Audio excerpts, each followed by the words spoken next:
Dans cette année de jubilé, chacun va rentrer dans sa propriété.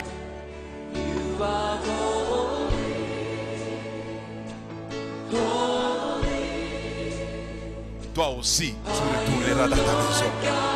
Personne ne t'empêchera de retourner dans ta maison. Actes des apôtres, on a lu les chapitres 1er, le verset 14. Il nous dit, comme on l'a lu, tous d'un commun accord. Chaque partie de ce passage constitue en elle-même un grand enseignement. Tous d'un commun accord. Est-ce que, Église Bread of Life, pouvons-nous tous être d'un commun accord? Est-ce que pouvons-nous marcher comme un seul homme? Pouvons-nous tous regarder dans la même direction? Quand nous regardons dans la même direction, quand nous sommes tous en commun, même si le diable faisait descendre son trône ici, dans cet endroit ici, il échouera et nous sortirons vainqueurs. Vous n'avez pas compris, je vais vous expliquer. Un jour, les humains s'organisant, au début de l'humanité, nous sommes toujours dans le livre de Genèse. Vous savez que Genèse est le début de tout. N'est-ce pas? Genèse lui-même veut dire quoi? Commencement. Nous sommes dans le commencement de la création. Les hommes que Dieu a créés sur la terre, ils n'avaient qu'un seul langage. Tous parlaient le même langage. Ils s'entendaient des uns des autres. Alors, il s'est fait que ils ont réalisé un projet. Je ne sais pas de qui cela a été venu, la Bible n'en parle pas. Mais ils vont se dire l'un et l'autre, bâtissons une tour, afin que la cime atteigne le ciel, pour que notre nom ne soit pas dispersé sur la terre, et que la tour puisse commencer à leur servir de référence, pour que chaque fois qu'ils vont commencer à s'éloigner de la terre, qu'ils se retrouvent sur la terre d'où ils étaient venus, qu'ils reconnaissent les repères de leur origine. Les repères de leur origine. Ça, c'est le souci des hommes. Les hommes sont généralement, ils aiment bien ne pas perdre leurs origines. Il y a des gens ici aussi qui n'aiment pas perdre leurs origines, hein? Surtout les Africains. Ils n'aiment pas perdre leurs origines. Même les Européens, ils n'aiment pas perdre leurs origines. Ils ont constitué une tour haute qui leur permettra, même s'ils s'éloignaient de l'endroit où la vie avait commencé. Babel se trouve dans le jardin d'Éden, dans les environs du jardin d'Éden. Donc, pour dire que même s'ils s'éloignaient un tout petit peu, mais que la tour puisse leur servir de repère pour se retrouver. Il n'y avait pas de boussole à l'époque. Il n'y avait pas d'avion. Il n'y avait pas de route. Il n'y avait que la forêt immense dans laquelle quelques individus vivaient sur la terre. Ils pouvaient s'égarer, ils pouvaient se perdre et ne plus jamais se retrouver.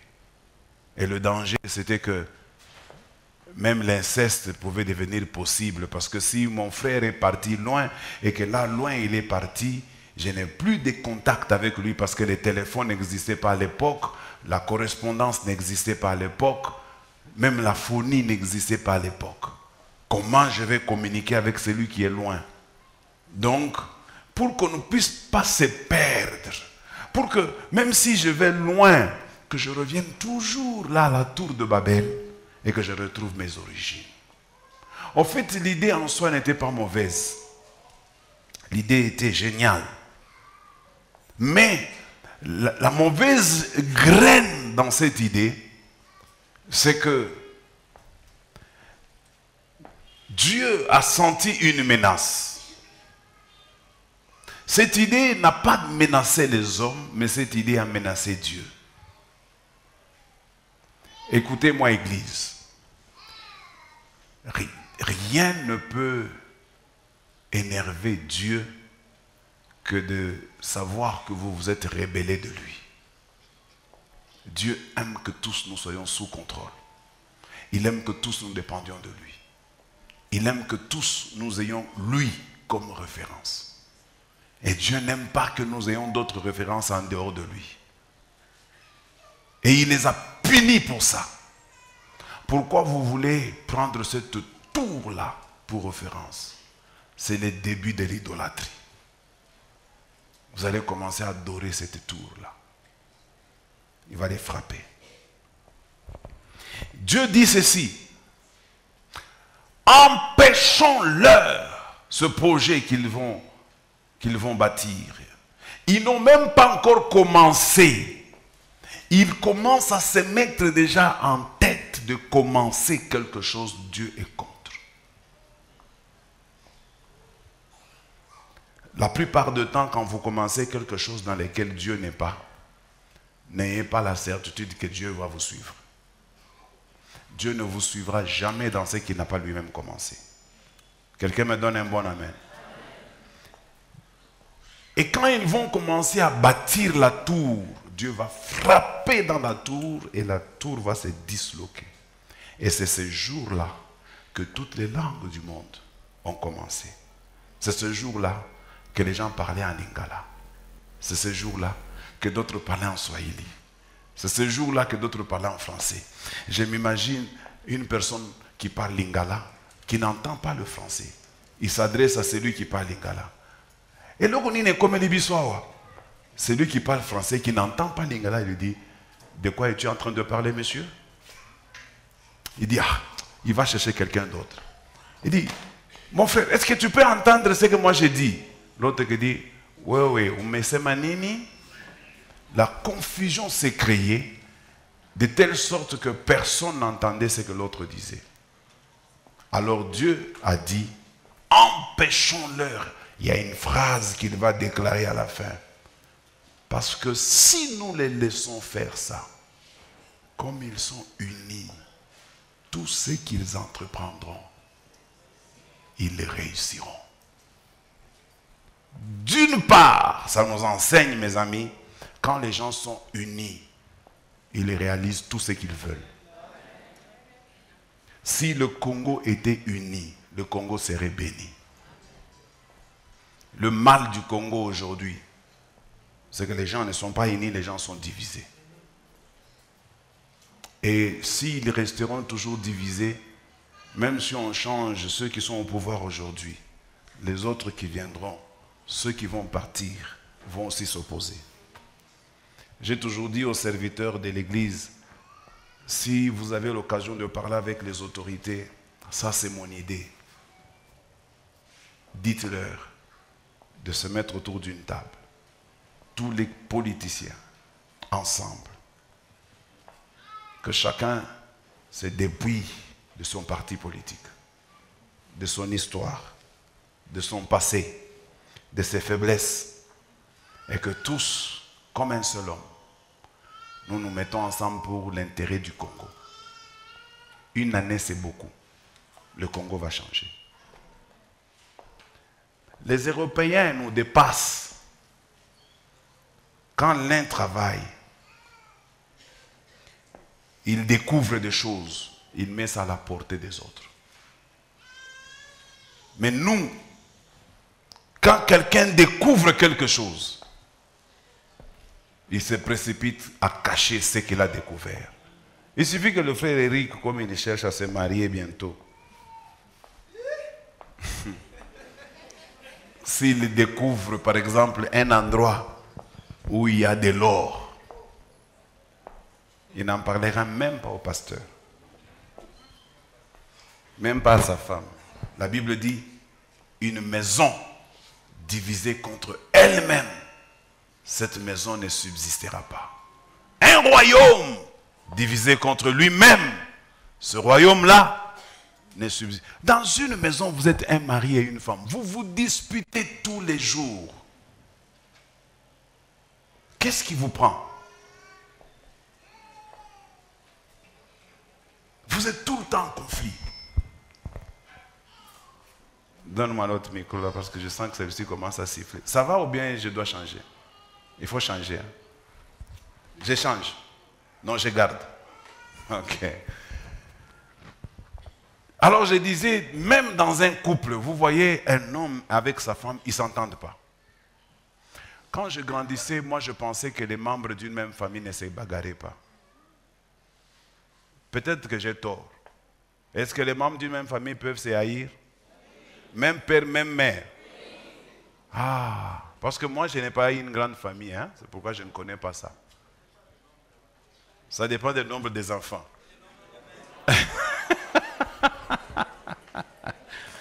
Même s'ils n'ont qu'une seule mère. Bon, même si je ne vois pas ça dans ma famille, je vois ça quand même dans vos familles. Parce que de temps en temps, vous m'en parlez. Donc, même les enfants d'une seule mère, d'un seul père, peuvent être en conflit. Comment allons-nous réussir, mes amis, si nous sommes en conflit? Est-ce qu'il peut arriver à un moment donné que nous fermons les yeux, que nous puissions considérer comme si nous n'étions que seuls? Et que si je ne fais pas pour qu'on me voie, mais je fais pour l'intérêt de l'autre. J'ai intitulé mon message « La transition vers la Pentecôte ». La transition vers la Pentecôte. Les disciples de Jésus, Jésus vient de monter au ciel. Quand il monte au ciel, il leur demande de ne pas s'éloigner de Jérusalem. Nous avons vu ça.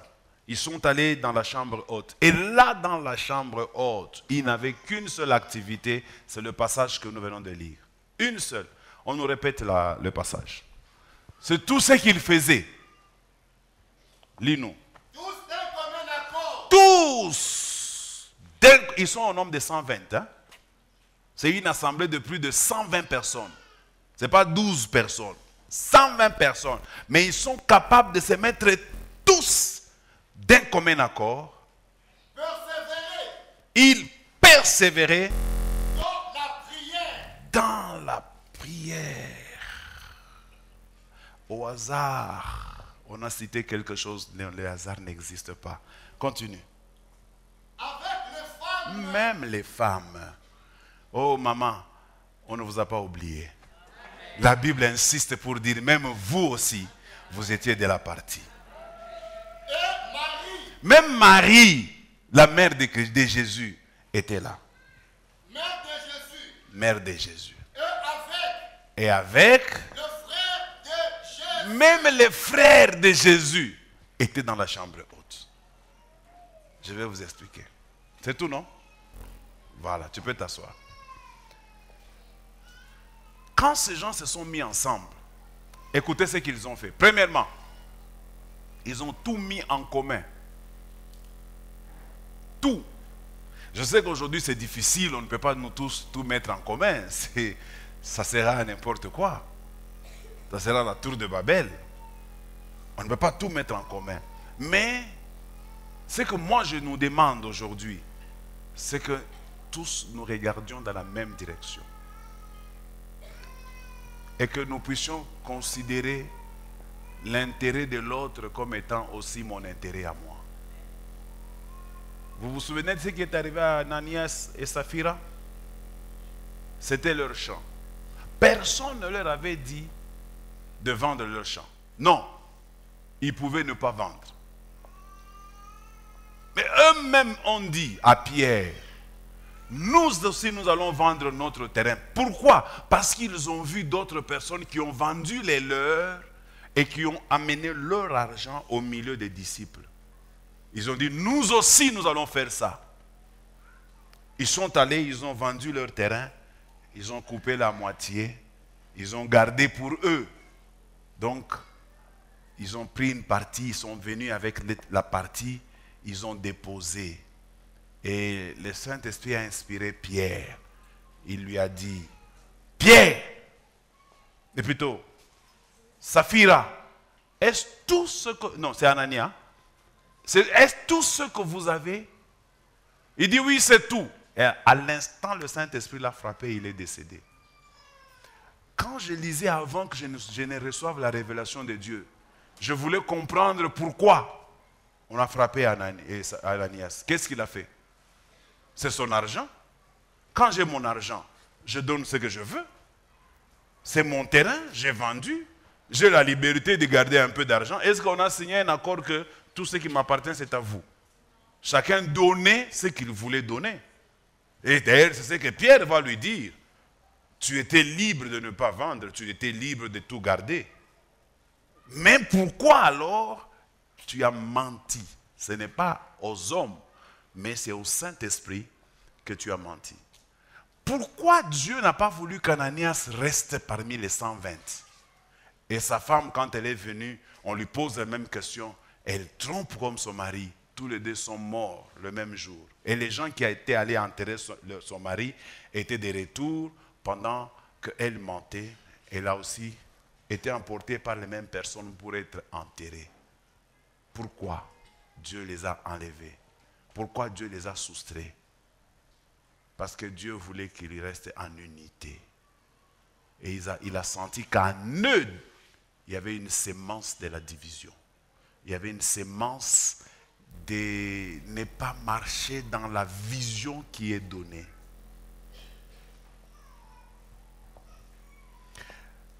Deuxième chose que je vais vous dire, en dehors du fait qu'ils mettaient tout en commun.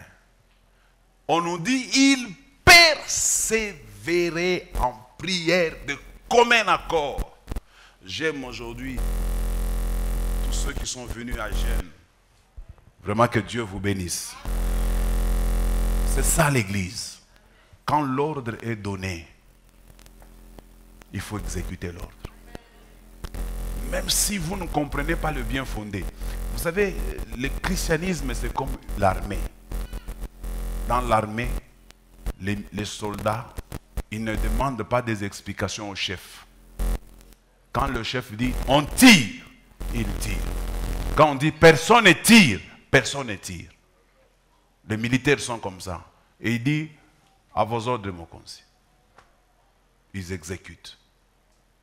Et Dieu au ciel, il n'a pas d'opposant. Ce qu'il dit, c'est ce qui s'est fait.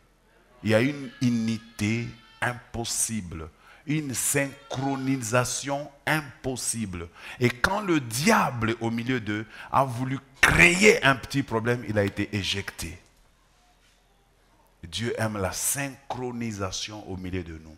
Il aime que nous soyons unis pour une même cause, unis pour un même but. Et persévérants tous.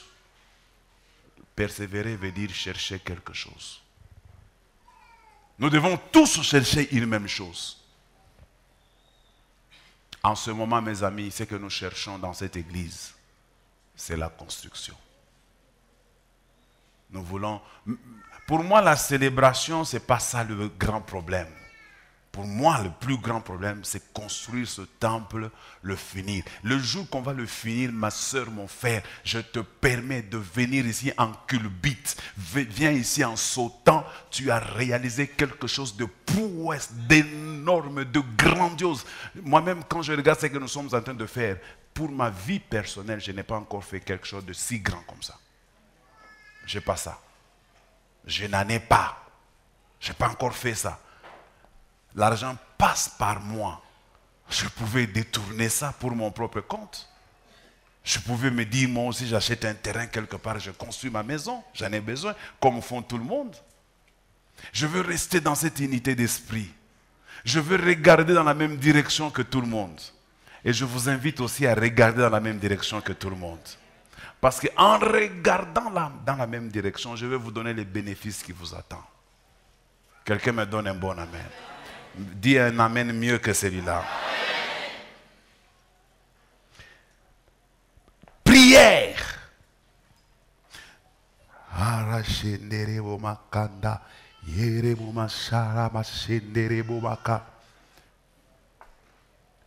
Il cherchait une chose. Une seule chose. Il ne cherchait pas deux choses. C'est pourquoi ils pouvaient même vendre tous leurs biens. Ils pouvaient même oublier leur propre vie parce qu'ils cherchaient une seule chose. One thing. Une seule chose. Qu'est-ce qu'ils cherchaient? C'est que Jésus leur a promis. Ne vous éloignez pas de Jérusalem. Une puissance surviendra sur vous.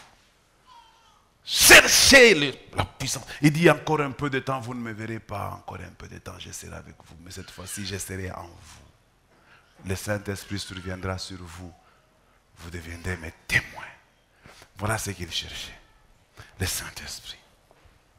Persévérant en cherchant le Saint-Esprit. Cher Saint-Esprit, quand est-ce que tu vas venir? Il ne le connaissait même pas encore bien, parce qu'il n'en avait pas encore l'expérience. Il demandait quelque chose qu'il ne connaissait pas. Je ne sais pas comment il l'appelait. Les autres l'appelaient un autre Jésus, parce que Jésus avait dit, le terme qu'il avait utilisé en grec pour parler du consolateur, c'était parakletos, qui veut dire un autre moi-même. D'autres pouvaient dire, Jésus revient encore, nous avons besoin de toi. Il demandait.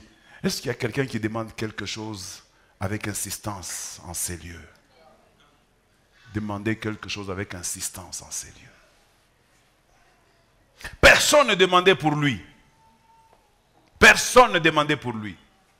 Personne ne demandait son mariage. Même la mère du Christ, elle pouvait se dire, j'ai perdu mon enfant, pourquoi je dois encore continuer à suivre ces gens ici?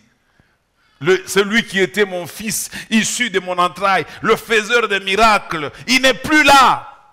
Pourquoi je dois rester avec ces vauriens ici qui étaient incapables de délivrer une personne qui leur avait mené un fils lunatique? Pourquoi je dois rester avec ces gens?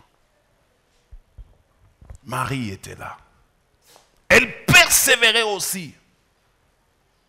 La présence de Marie avait une importance particulière. C'était une façon de renforcer la foi des disciples. Au fait, parce que les disciples, en voyant Marie, se souvenaient que cette femme venait de perdre son fils aîné. Et que cette femme avait toutes les raisons de ne plus venir dans cette histoire. Mais le fait quand même qu'elle soit encore venue, c'est qu'elle croit dans quelque chose qui nous dépasse.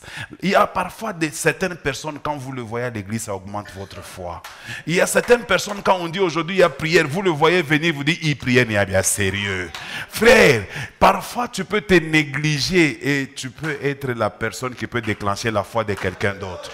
Marie a joué ce rôle-là. Sa présence seulement a motivé les disciples.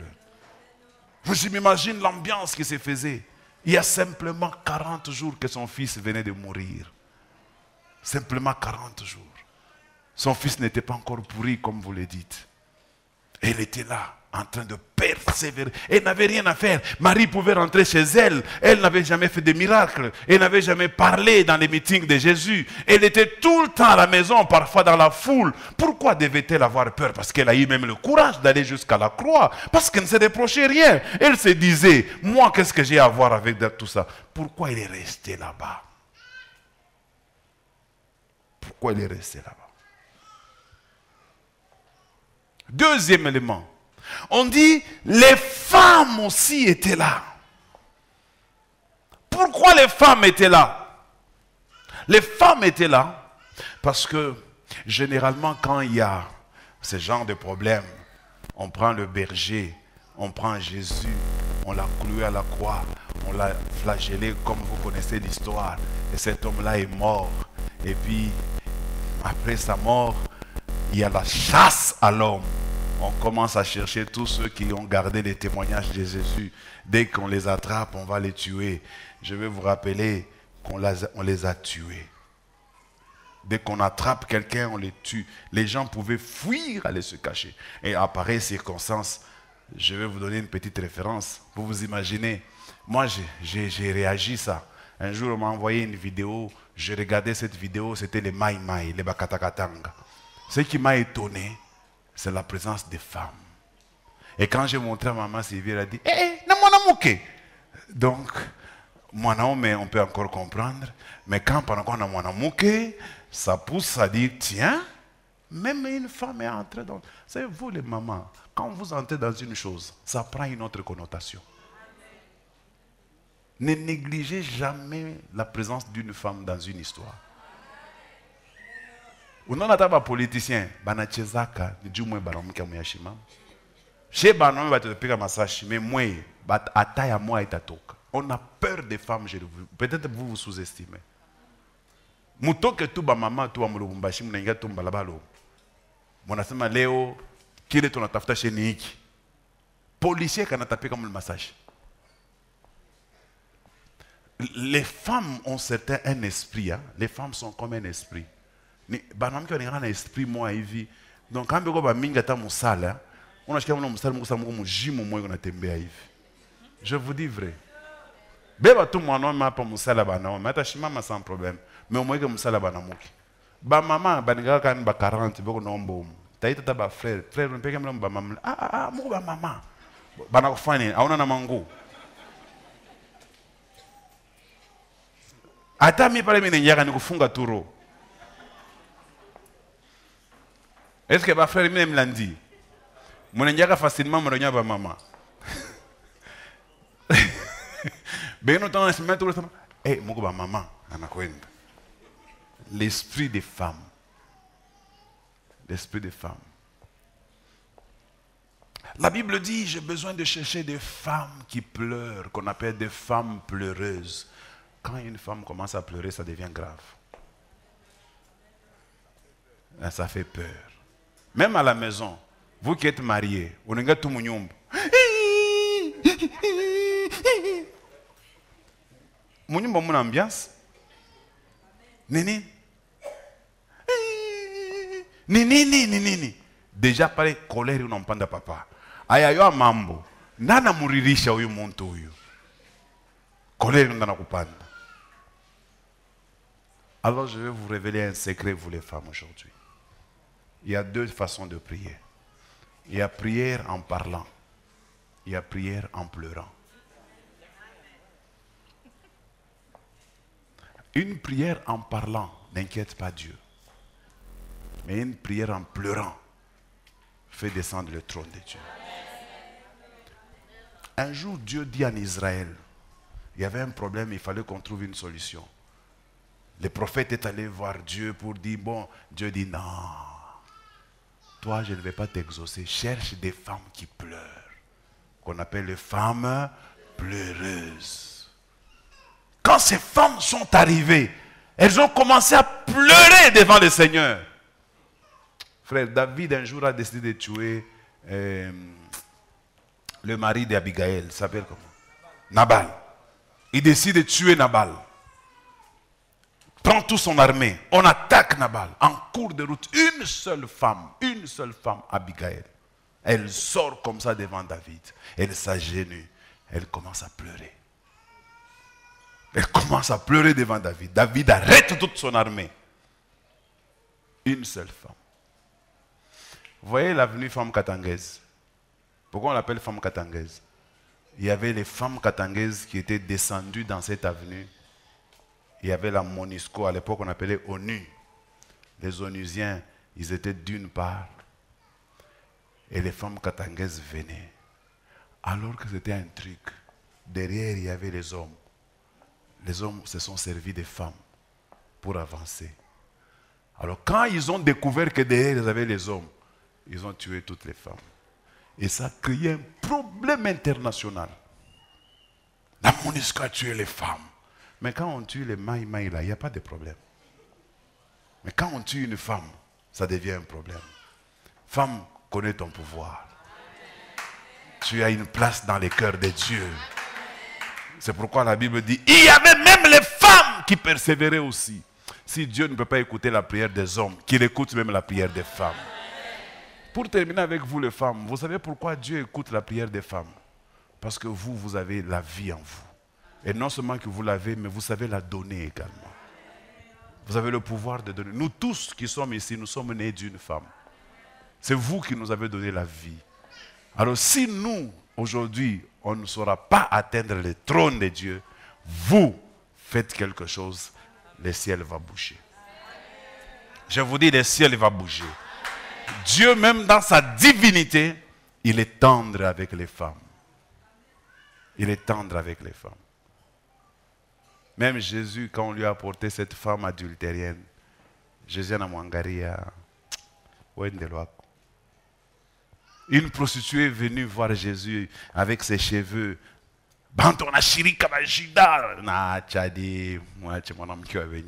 Même Jésus. Même Jésus. D'ailleurs, pour preuve, banome bota bekomshini batu mwenu. Benda kutumika, banamitafutia, banamiletea, mwamusha kuikala tu kimya.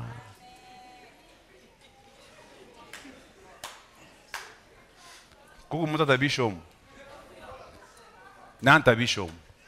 Ata ba frère banatafuta makaji, angalia riki onangaika. Shini nini? Ba mwingisha ne mbutuma bumoya hivi. Yana angaika butuma. Mule chez tuiko.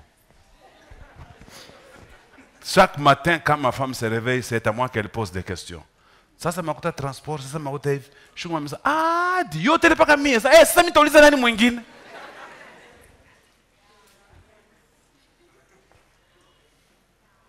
Est-ce qu'on peut acclamer pour les femmes?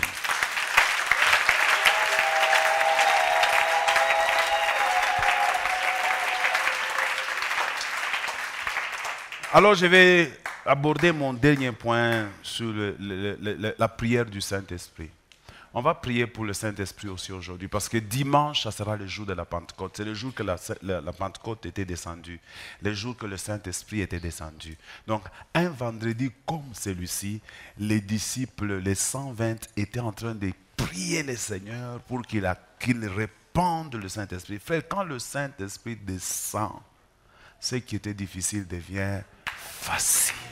Ce qui était loin, on le rapproche. Ce que tu ne pouvais pas obtenir, tu l'obtiendras. Quand le Saint-Esprit descend, la grâce devient disponible. Quand le Saint-Esprit est là, les malades sont guéris. Quand le Saint-Esprit est là, les gens parlent en langue. Si hier tu as parlé dans une langue que les hommes ne pouvaient pas comprendre, demain tu parleras dans une langue, même les démons ne peuvent pas comprendre. Écoutez-moi. Le même Dieu qui avait frappé la tour de Babel en créant des langues pour que les gens ne s'entendent pas, c'est encore le même Dieu le jour de la Pentecôte. Il va faire descendre des langues de feu sur la tête des 120 disciples. Et ils vont commencer à parler dans des langues étrangères, des langues qu'ils n'avaient jamais appris. Donc Dieu nous rappelle l'histoire de la tour de Babel le jour de la Pentecôte. Donc à la Pentecôte, Dieu nous rappelle que ce que j'avais empêché au jour du tour de Babel, je le rends maintenant possible pour ceux-là qui croient au Seigneur Jésus-Christ. Vous savez, à la tour de Babel, Dieu ne voulait pas que les gens là parlent un même langage. Il ne voulait pas que les gens là réalisent des grandes choses. À la Pentecôte, ce qu'il avait interdit, Dieu va l'accorder. C'est comme ça qu'un homme pouvait parler dans une langue et tout le monde qui était là entendait dans sa propre langue. Je parle dans une langue. Rabashinderebo, ce n'était pas Randashinderebo. Non, c'était comme ceci. Peut-être que vous n'avez jamais compris ce qui s'était passé ces jours-là. Et je vais finir là, on va prier. C'est-à-dire, je parlais dans une langue. Une langue qui peut être le Kibemba, qui peut être soit le Kiluba. Mais les Kasaïens entendent, les Musonge entendent, les Kachokwe entendent, les Karunda entendent, les Lokele entendent, les Mutetela entendent. Dans la même langue, moi je parle, mais tout le monde m'entend dans sa langue. C'est ce qui est écrit dans la Bible. Et les gens qui sont venus là-bas, ils ont dit, comment ces gens ici parlaient-ils dans nos langues et nous tous, nous les comprenons comme s'ils parlaient dans beaucoup de langues. Ça veut dire ceci. Au jour de la Pentecôte, quand le Saint-Esprit est descendu, une seule bouche, parlant une langue, mais Dieu multipliait cette langue-là en diverses langues. Je vais finir en vous disant ceci. Quand vous recevez la Pentecôte, vous aurez la facilité de parler aux gens qui autrefois ne pouvaient pas vous comprendre. Mais quand vous leur parlerez, ils vous accepteront. Vous irez dans les bureaux des gens. Vous entrez dans un bureau. Vous ne parlez pas le langage de ces bureaux-là. Mais quand vous arrivez, vous parlez, on vous accepte. Parce qu'eux comprendront comme si vous parlez dans leur propre langue. Je dis encore à quelqu'un, quand le Saint-Esprit descend sur toi, aucune tribu ne va te résister. Tu seras accepté par toutes les tribus. Moi je dis, comment un pasteur peut-il être rempli du Saint-Esprit et il n'est pas en mesure de réunir dans son église toutes les langues? Je suis fier aujourd'hui comme pasteur et j'ai réuni dans cette église toutes les langues. Parce que moi-même, quand je parle, chacun m'entend dans sa propre langue. C'est ça la Pentecôte. La Pentecôte, c'est que quand quelqu'un parle, vous tous vous le comprenez. Même quand moi-même je ne me comprends pas, mais vous, vous me comprendrez. Parce que c'est ça la Pentecôte. À partir de la Pentecôte, vous n'aurez plus de conflits. Oh, mais comme il expliquait, non, parce que tu n'as pas encore reçu l'onction du Saint-Esprit. Je te dis vrai, quand Dieu te oint de son onction, tu parleras à quelqu'un en peu de mots. Tu n'auras pas fourni beaucoup d'efforts. Tu ne vas même pas faire des gymnastiques. En peu de mots seulement, tu parleras et tu seras compris. Je ne sais pas, mais je vais faire une déclaration que je connais, que Dieu a fait dans ma vie. Il n'y a aucune porte dans ma vie qui me résiste. Aucune. Si je veux aller quelque part, il n'y a aucune porte qui me résiste. Il suffit que je me présente là-bas. Je vais entrer. Et je ne fais pas d'effort pour qu'on m'accepte. Et puis on dirait que quand je parle, c'est comme s'il y a une onction qui convainc les gens. D'ailleurs, pourquoi vous êtes là, vous tous? Parce que dans ma bouche, il y a une onction qui convainc les gens. Dieu peut te donner aussi cette onction. Même dans les affaires, tu feras les affaires avec des gens. Tu n'as rien, mais ils te font confiance. Tu n'as rien, mais ils te font confiance. On te donne beaucoup d'argent. Moi, ici à l'église, les gens ont confiance en moi. Dernièrement, il y a une maman de l'église, je crois qu'elle est à l'église. Elle m'a remis, en quoi minimum, 40 000 $. Mais ma maman nous fait des charges. Ah, papa. Minankaria. Minasa mama, una bahati. Kama niko na bangina mao, hapa bangina mao. Hakuna signe, mimi na makuta yote, mimi naeka mkonti yangu pa. Naeka nayo une semaine. Anakasha sasa papa, mimi nakuwa kubeba sasa. Petit problème. Chop. Intact. Anaenda nayo shinyacha hata $10. Mimi sema mama, unaenda je? Mama wende bien. Kama ni wewe.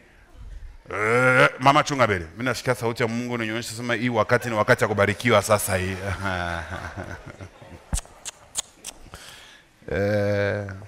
Les gens, quand ils te font confiance, quand tu fais l'appel de fonds, ils viendront te donner l'argent.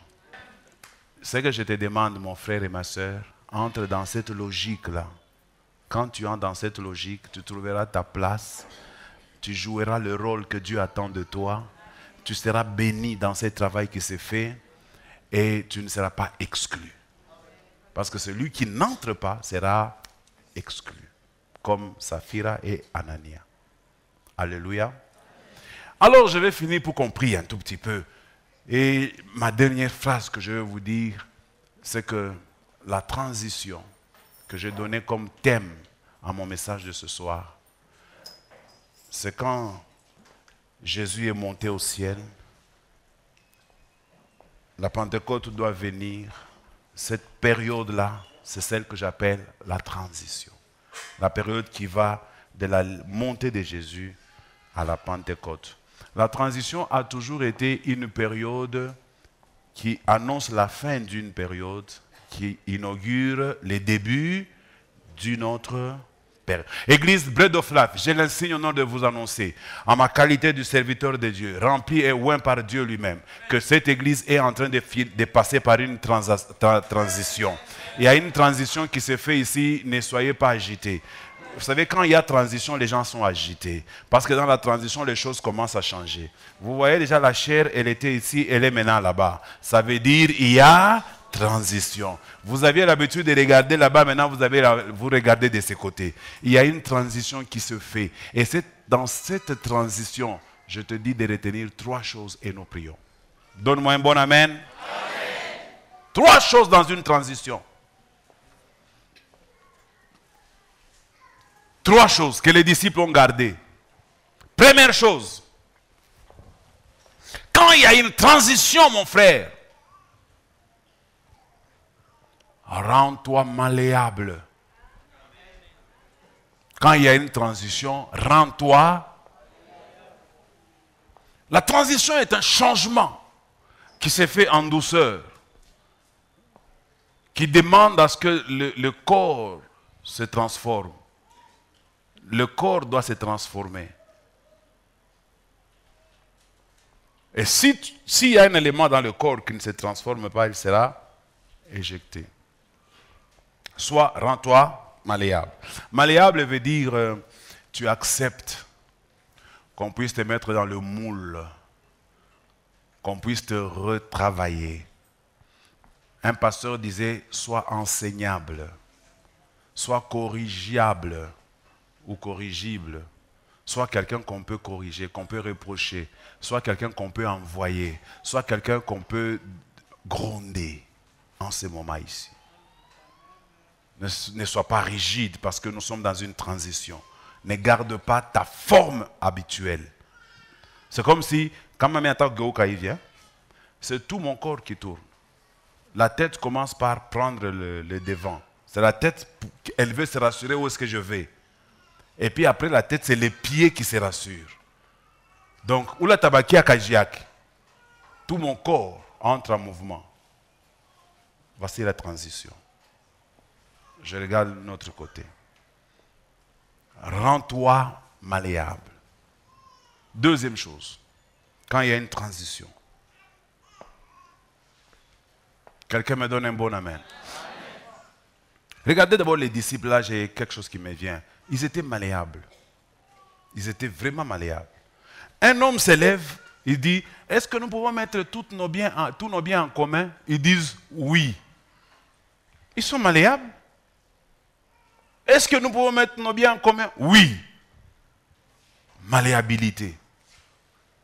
Même à la tour de Babel, ils étaient malléables. Deuxième chose. Dans la transition,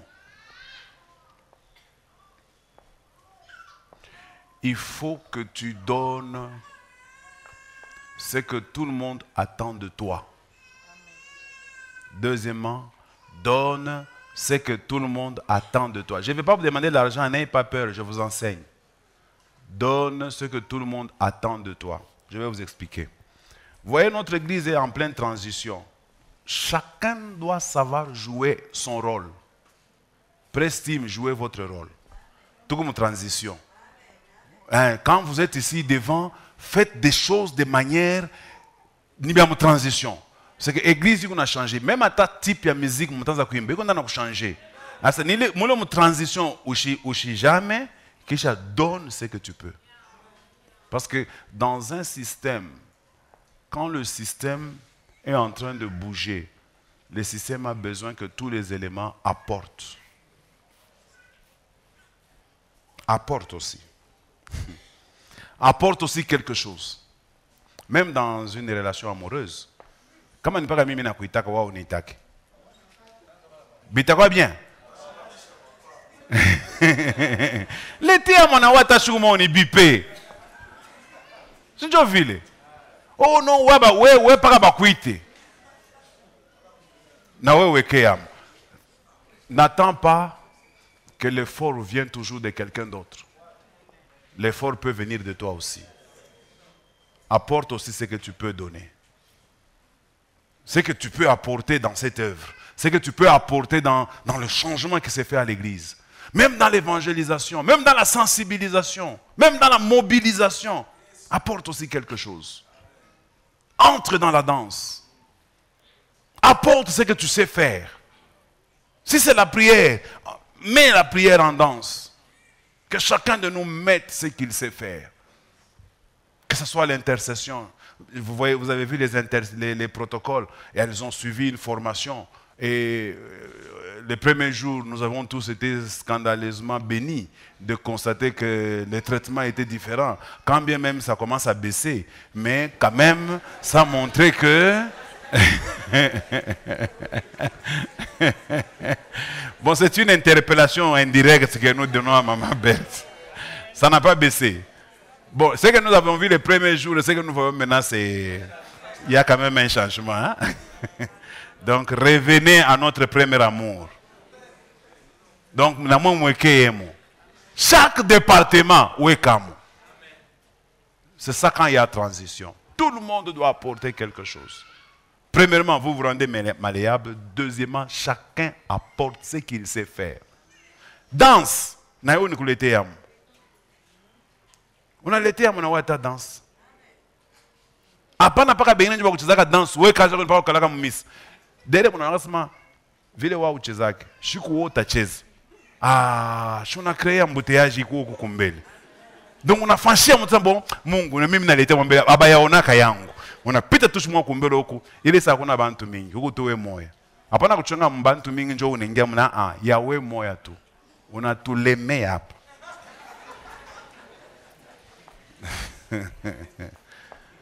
Ok, Dieu bénisse l'église Bread of Life. Amen. La dernière chose dans une transition, ne sois pas en retard. La troisième chose, ne sois pas en retard. Il y a des choses qu'on doit faire en temps. Et dès que le temps passe, on ne peut plus le faire. Même si on vient le faire, c'est trop tard. Quand il y a une transition, le retard n'est pas permis dans une transition.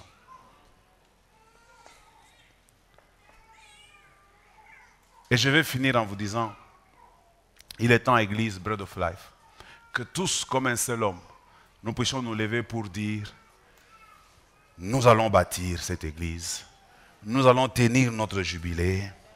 Si moi je n'ai pas l'argent, regardez cette fille-là qui vivait en Syrie. Elle était domestique en Syrie. Elle travaillait chez un général. On a un général comme malade. On a l'été à moi. On a un général. Si mon général peut seulement aller dans mon pays, il y a un prophète qui le guérirait de sa lèpre. Tu peux aussi faire ça. Tu ne sais peut-être pas comment travailler pour Dieu. C'est ma taque, c'est ma. Papa, je m'ai invité à Machikwa. Mon cocombele mon kanisa yetu. Ça, c'est un grand poisson. On a touché à 10 000 $. On a touché à 100 000 $. À vous croire. À vous croire.